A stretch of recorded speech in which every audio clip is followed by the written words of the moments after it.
Well, when we started the company, we lived in a converted barn in a national park in southwest England, and it was barn number two. So that fit very well at the time because we started off small. We hadn't run a business before. We weren't confident about getting big or international clients. So we focused on providing websites for really small local businesses. So our location in a beautiful place, and people could come and visit us in the barn, and we'd have meetings with clients, and it made sense.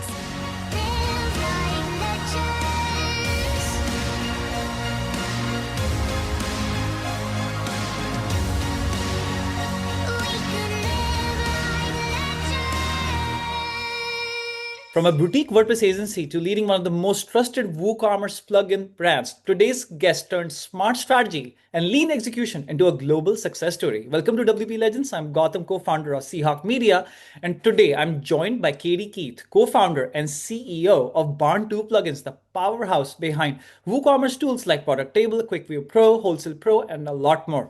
Katie's journey began in 2009 when she and her husband Andy launched a WordPress agency in the UK. And after years of hands-on client work, they made a bold pivot in 2016, shifting focus entirely to plugin development. What followed was a textbook example of remote-first bootstrap growth. Today, Barn2 plugins are used on over 100,000 WooCommerce stores across 100 plus countries, supported by distributed teams spanning 5 continents. But Katie's influence goes far beyond product. She's a vocal advocate for women in tech, a champion of ethical marketing, and a strategic leader in affiliate partnerships, and often sharing insights on how to build customer first businesses. In this episode, we'll explore how Katie scaled Barn2 into a 7-figure WordPress business and what it takes to stand out in the competitive WooCommerce space. Katie, welcome to WP Legends. Let's go back to the beginning. Hey, well, thank you so much for having me and for the well-researched intro. It's a pleasure. I do take a lot of time doing that, always. But anyways, let's go back. You were in the UK 2009, started off as an agency, and for 6, 7 years, it was just the agency, correct? Yeah, that's right. Yeah.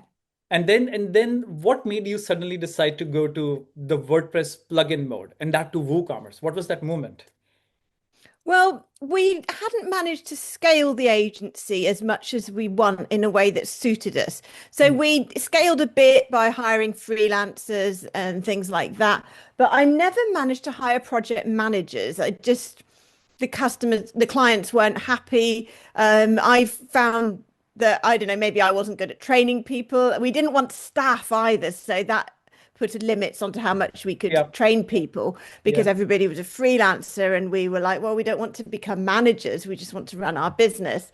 So there was a few reasons we weren't scaling it beyond a certain ceiling. And we dreamed, this is when I say we, I mean my husband Andy and myself, who worked in the company until last year.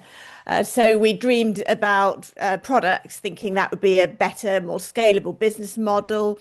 We actually spent a lot of 2013 trying to build a theme, and we wanted to sell it on ThemeForest. And Right. when we eventually submitted it, the theme market had basically moved on since we started work. So 2013 was when themes got big on Yes, they ThemeForest, did. like massive themes like Avada and Jupiter and whatever, which didn't exist before. So our theme just wasn't really what was needed anymore. And back then, I didn't have the confidence to market a product independently. So we just gave up on that idea for another 3 years until we thought, okay, well, let's start building plugins. But that's amazing. But was it a client journey which inspired you for the WooCommerce plugin? I'm curious to know that because you all your. Well, we took the ideas Mhm. for our early plugins from a range of sources. Okay. So our first plugin, it was called WooCommerce Password Protected Categories, and we got it from what was then the WooCommerce Ideas Forum. So it used to be a forum where you could look at what people were voting for, basically a feature request board for WooCommerce, which included ideas for extensions. And the biggest idea was password protected categories, like kind of like you already get with pages in WordPress, but for categories. And we thought, well, that's going to be quite easy to build, and no one's doing it. And there was loads of votes. So we built it, and it's been really successful. It still exists. We've added more features since then. but it's Yeah. a successful plugin. It's done more than 500,000 in revenue over the years, just that one plugin. And it's good. But our second plugin did come from a specific client.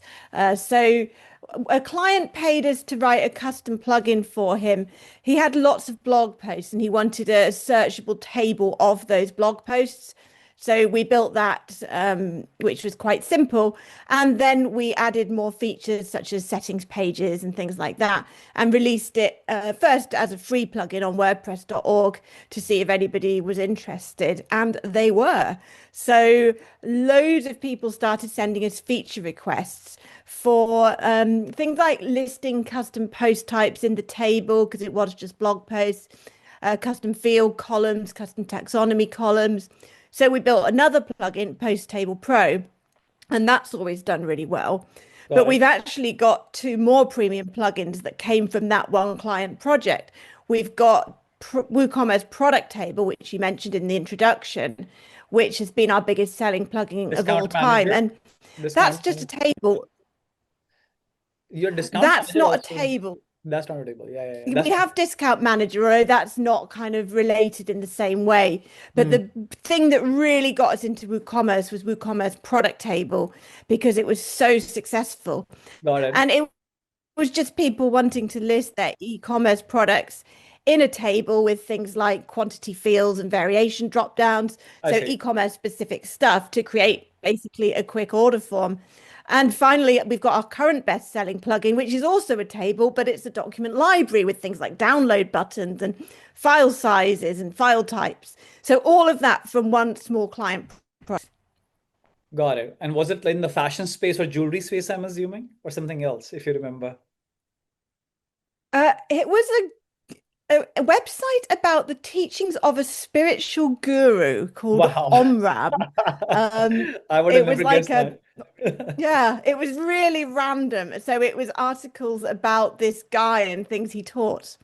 Got it. Got it. The reason I only brought up that is because I was doing research for a buddy of mine for launch an e-commerce store. I was just helping him out. He's launching a hoodie and t-shirt store online in the UK. We did a research on 300, 400 sites, like over a few hours.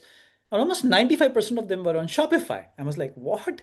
Like 95% people. Is that I think it's just because people find it easy to launch things on Shopify. So I just ask you, is that one of the biggest reasons you're thinking you launched Shopify, I believe? So can you just explain about that? Because you were always focused on We WordPress and WooCommerce, but then you just pivoted into Shopify as well, which is pretty good. I think it's a good smart move. But what made you do that?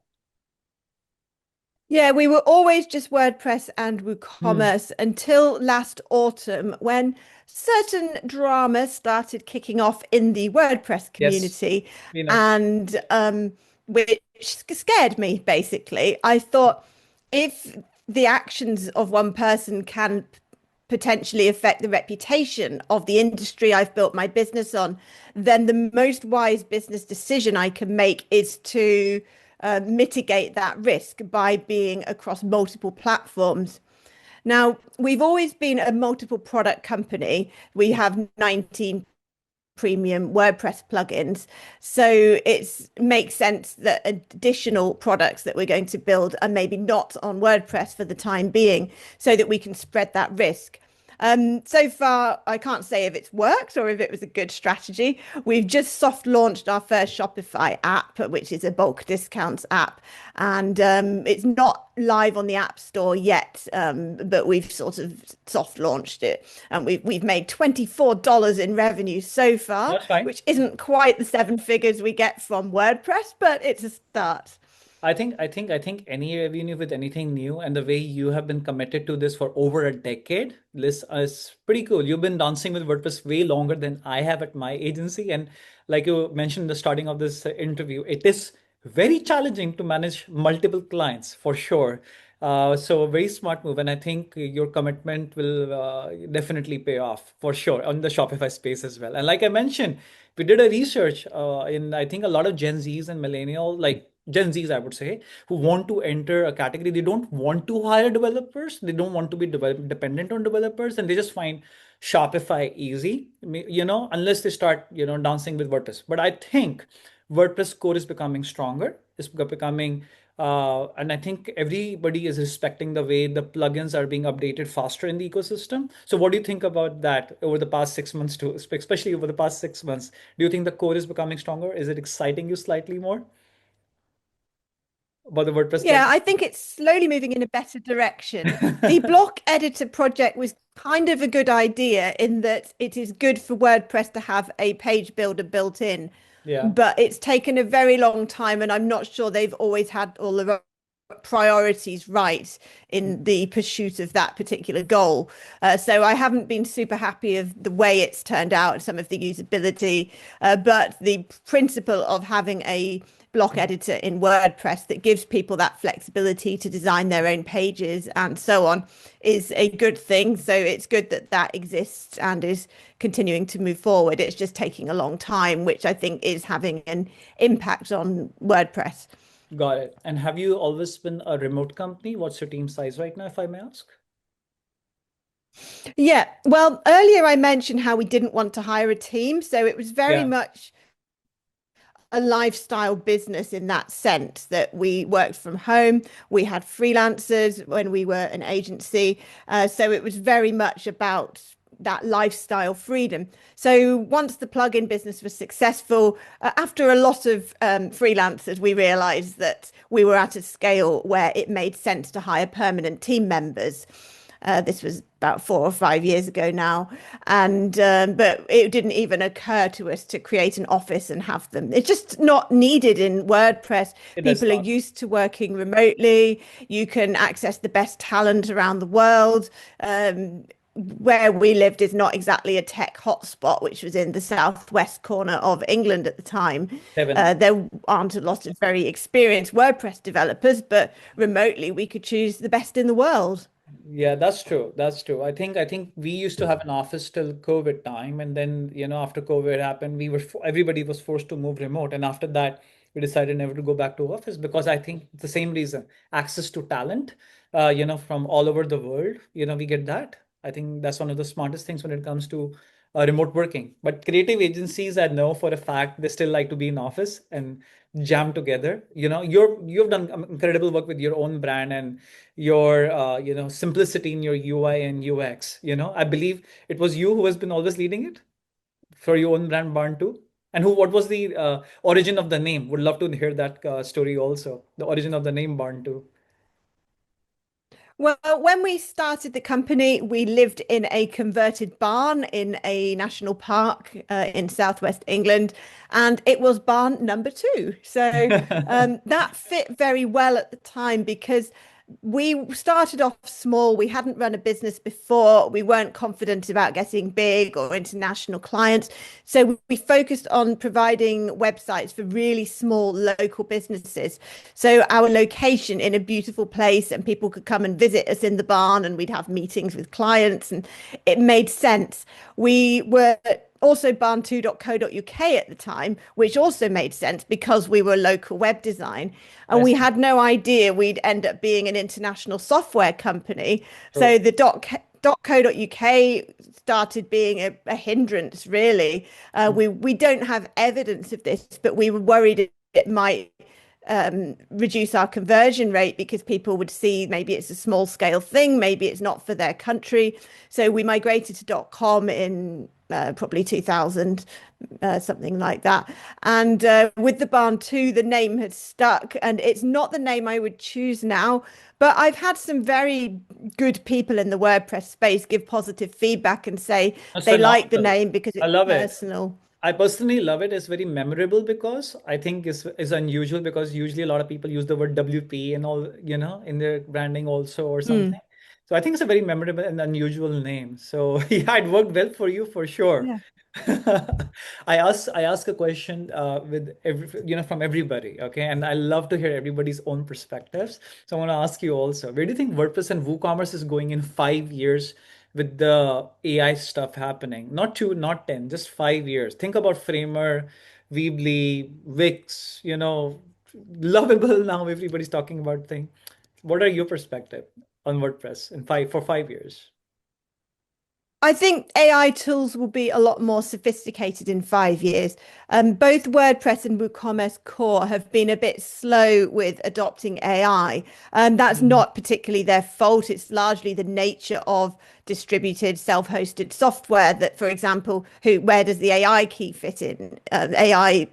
Sorry, an API key for the AI Yeah. fit in. If it's a hosted platform, it's easier, but there are some structural issues with providing something like that as a free platform because somebody has to pay for that usage and then that creates a friction point for the user. So it's not easy, and that's just one of many issues. So I was pleased to see WordPress announce a new AI team a few weeks ago. They already have a good roadmap for making WordPress more extensible for developers in terms of AI. So I think that the first wave in the next year, we will start to see more and more third-party products being released. I think it's going to be a while before WordPress and WooCommerce are adding their own significant AI features that really transforms the way of building a website and managing a website. But in 5 years, probably that will be there. But in the medium term before that, I think we will start seeing that from the likes of hosting companies and Elementor. Several of those have recently, for example, announced that they're going to be developing a dashboard-wide website management AI, similar to Shopify's Sidekick, because Shopify are quite ahead in AI being a hosted platform. Yes, they are. Yeah, that's for sure. No doubt. But I think WordPress just needs to become very simple because, especially for the ones who have never used WordPress before, because people, like I mentioned, we were just doing some research, and more than 95% of the sites, in this e-commerce fashion space in the UK, like just basic research, were on Shopify. And I think the main reason is because people just find it super easy to get going. Because with WordPress, you still have to go in, you still have to attach it to the hosting domain, you have to buy hosting, think about buying a hosting. There is a lot of things going on, but I think companies like Elementor are trying to sort that out. And I see a lot of innovation happening in the AI space for sure. I hope WordPress team can make it super easy so that more people can adopt it. Especially the ones who have zero knowledge about using WordPress. They've just heard the word WordPress. I think so. So yeah, I'm pretty bullish on WordPress for sure. It's not going anywhere in the next 10 to 20 years for sure. Drupal still exists, Joomla still exists, they're still there.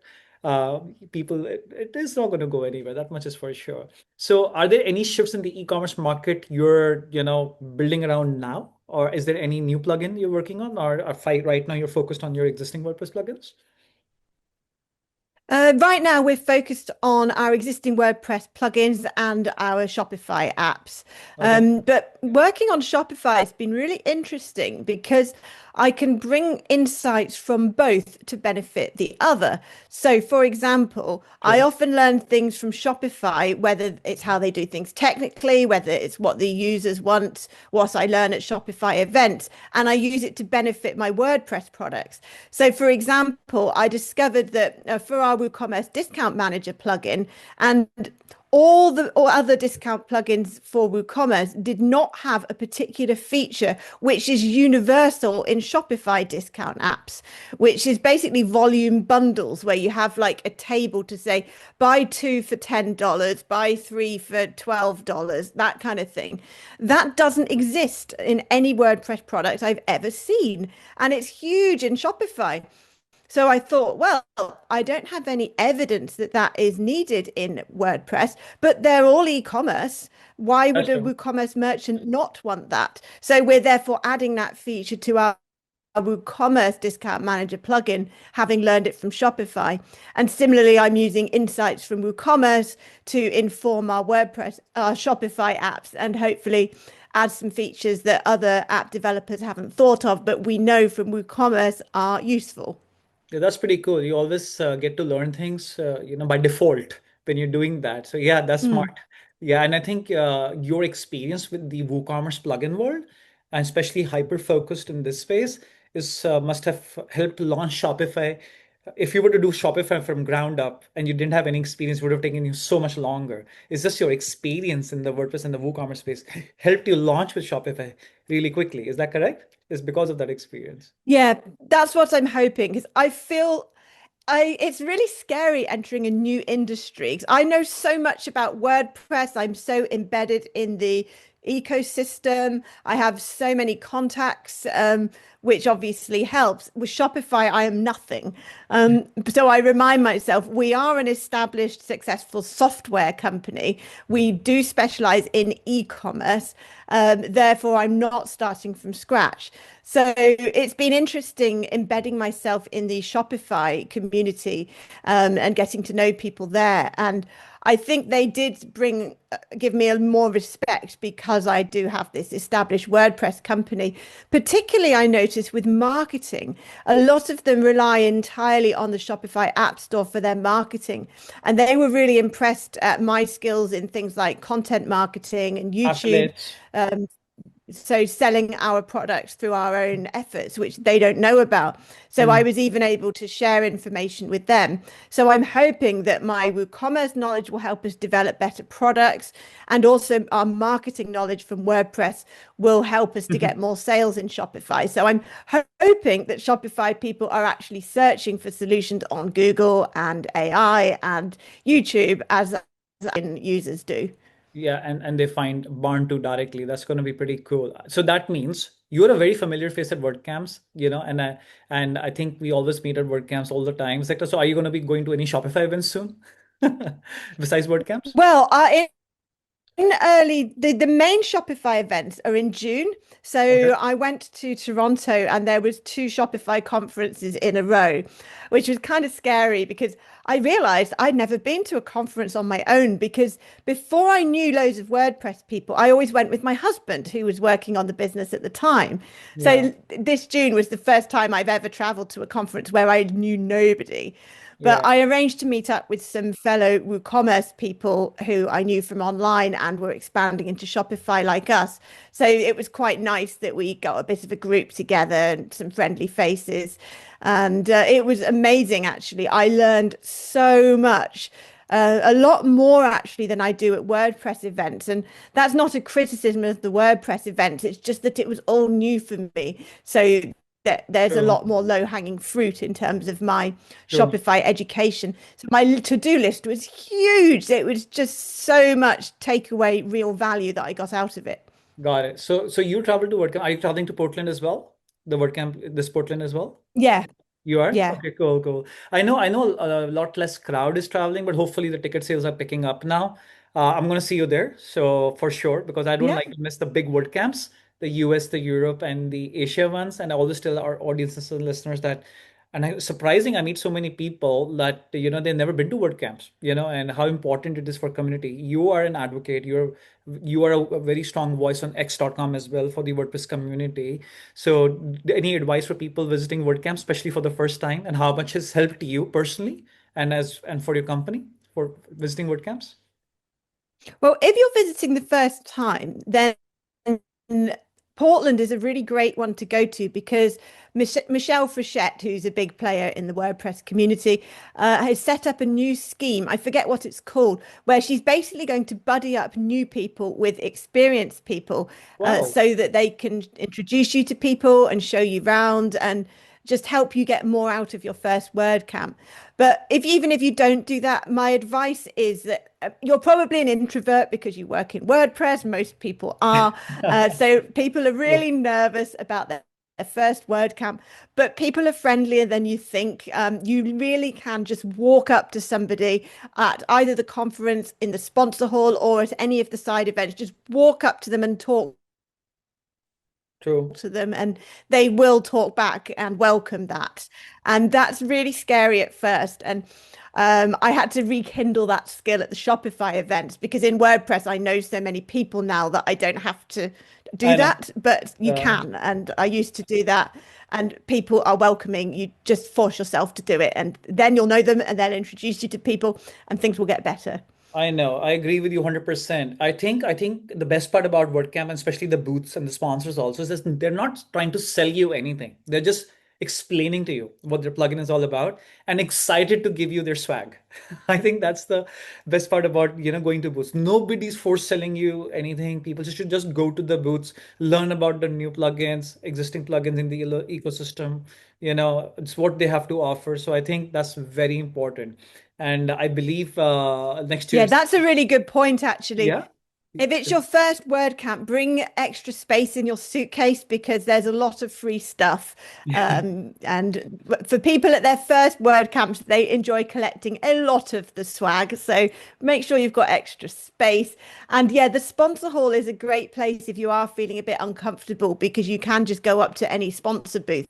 And that's an even easier way to start a conversation.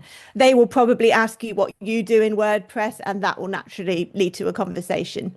Got it. Got it. I'm curious to know, like now, Barn2 plugins, they are compatible with any sort of page builders, whether it's Gutenberg or Elementor. But any challenges do you or your team, your support ticket team face with respect to any of the compatibility with page builders, etc., or how does that work?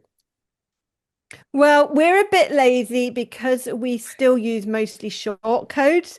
Okay. Because, well, the block editor's been such a massive project, but I don't know what proportion of stores are using it. There is some evidence that more stores use Elementor than the block editor, for example. You've Mhm. got other huge page builders like Divi. Overall, it's a very, very fragmented market. And imagine how much work it is for us. Let's go back to our WooCommerce product table plugin. To build a table using a page builder, we would have to design a custom module for that page builder with all of the options, like all the different columns and naming the columns and how it's sorted. And there's Point. literally more than 50 things you can do to customize each table. And we seriously don't want to put the resources into doing that, even for all page builders that have more than 5% of the market, say. That is a lot of work that we could be using to add actual features to our plugins. So instead, we created a centralized table builder in the settings of our plugin.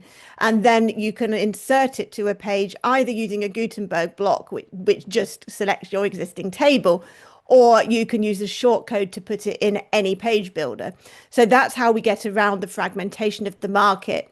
And in an ideal world, I would love to click my fingers and have proper modules for Divi and Elementor and all the rest. But that would be a huge opportunity cost and stop us building other products and I features. see. So That's a fair we're point. still on the shortcodes. That's all right. I think that's a fair point though, because there's so many new page builders coming up. We get requests for Breakdance, Bricks now. I don't know. I can't Mm, even remember the names now. There's so many new ones coming up. So yeah, I think there are. it's if it's working for you, not rock the boat, and just focus on building some new plugins. Definitely, I totally agree with you 100% on that. And do you get support tickets like every often, or do you have like people send them to your knowledge base?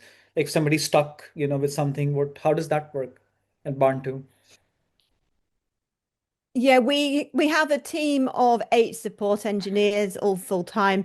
Oh, We wow. get something like 100 tickets a day. So Wow. I Okay. did the support myself for a long time, but once it got to 50 a day or something, and I'm really quick, but it became too much of my time, and I needed to be growing the company. So we have built a support team, and we try to reduce the need for support through things like, really, we've got a massive knowledge base. I think it's got more than 800 articles in it across our 19 plugins, but not everybody wants to use the knowledge base. Even if you put a search above the support form, So which of true. course we have, they just want to ask a person.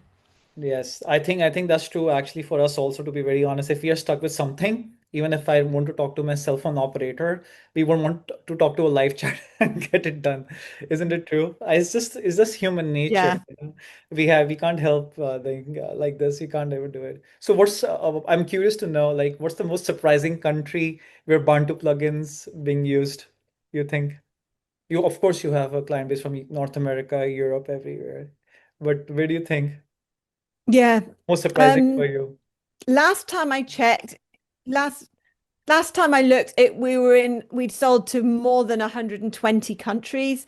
Mhm. So I can't even say the most surprising, but because there's so many, but it would be a really tiny remote country that you think there can't be that many WordPress users there. But actually, what surprises me is the opposite, which is a massive company that doesn't use our plugins, which is that we get little or no sales from China.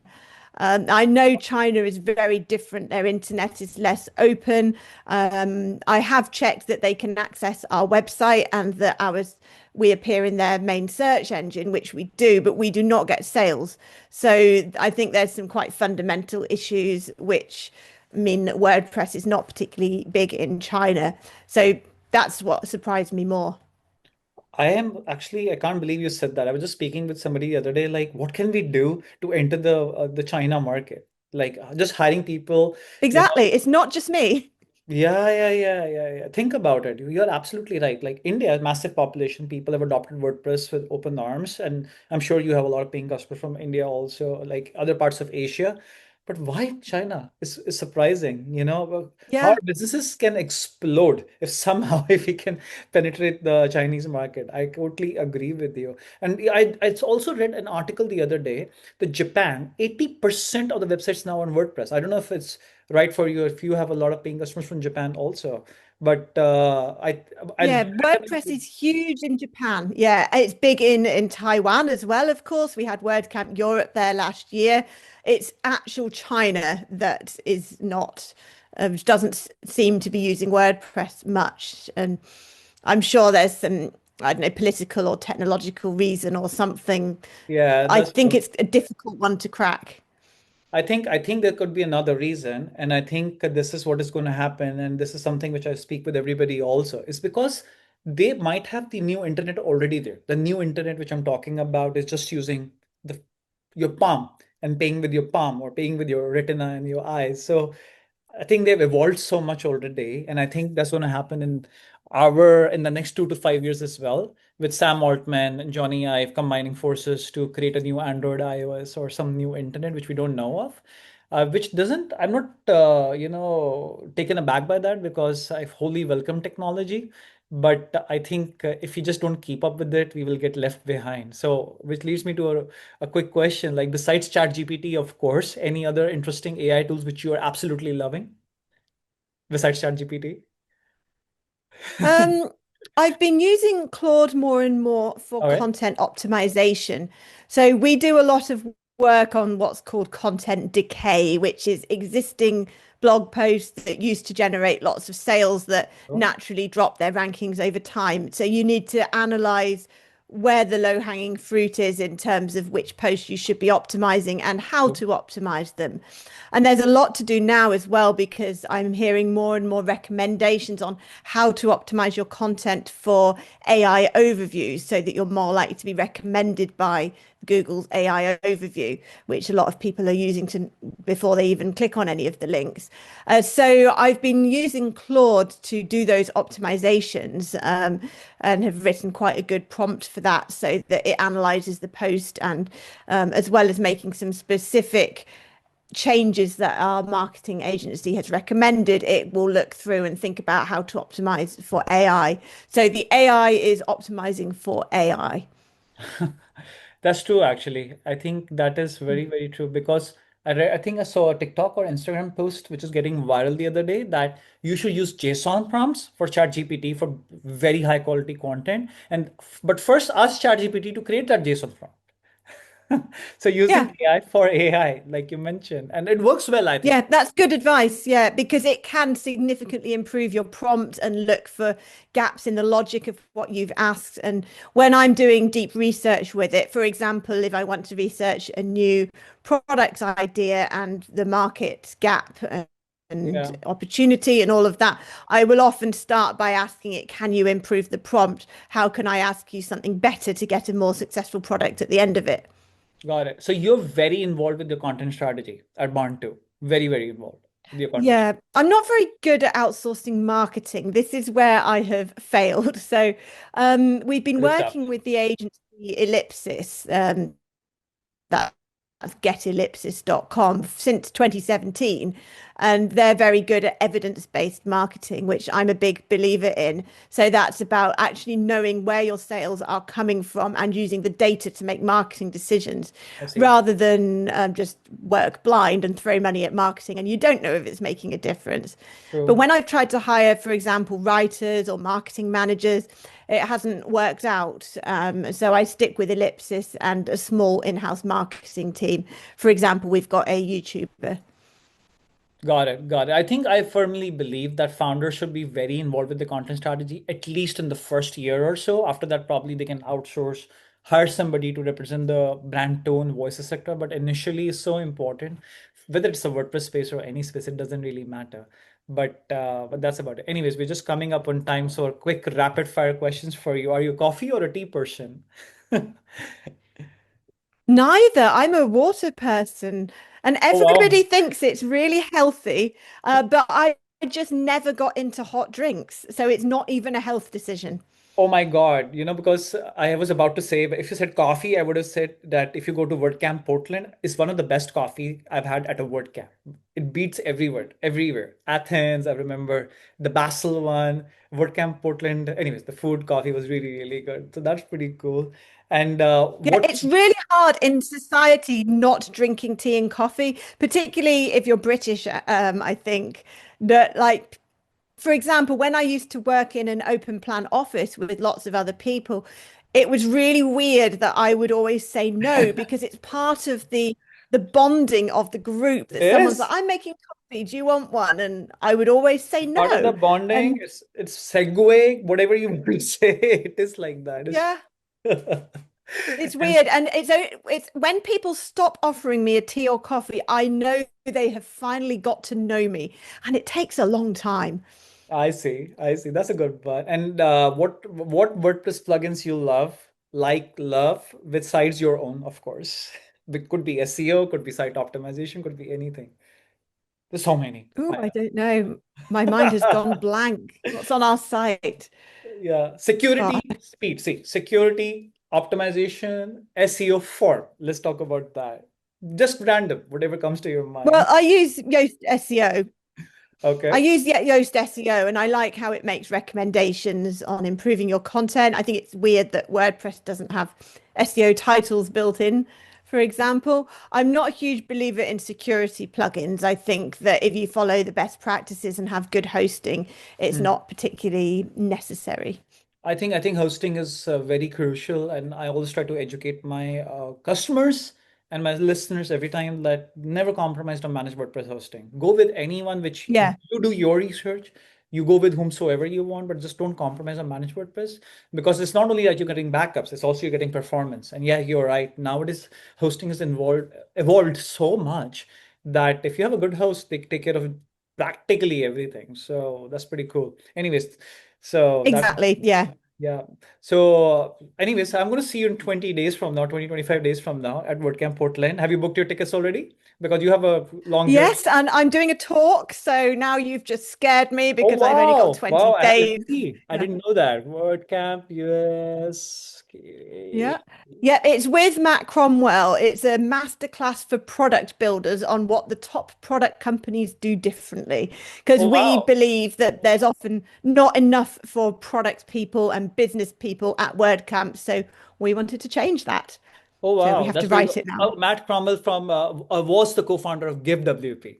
Yes, exactly. Yeah. Ah, got it, got it. That's Yeah, amazing. because we co-host a podcast together for WordPress product people, WP Product Talk. So I'll be it sure makes I'll be sense. sure to check it out. I will be sure to check it out because this WordCamp actually have a lot more time for talks, usually which I don't, because all the hallway meetings have been booked and lined already, and Wow. and the post WordCamp conversations, which are the best, So Yeah, absolutely. yeah, I agree. Anyways, thank you so much for your time. Thank you so much for being on WP Legends. You truly are a WP legend.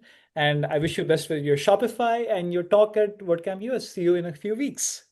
Yeah, Thank you thank you so for much. having me. Thank you. Bye.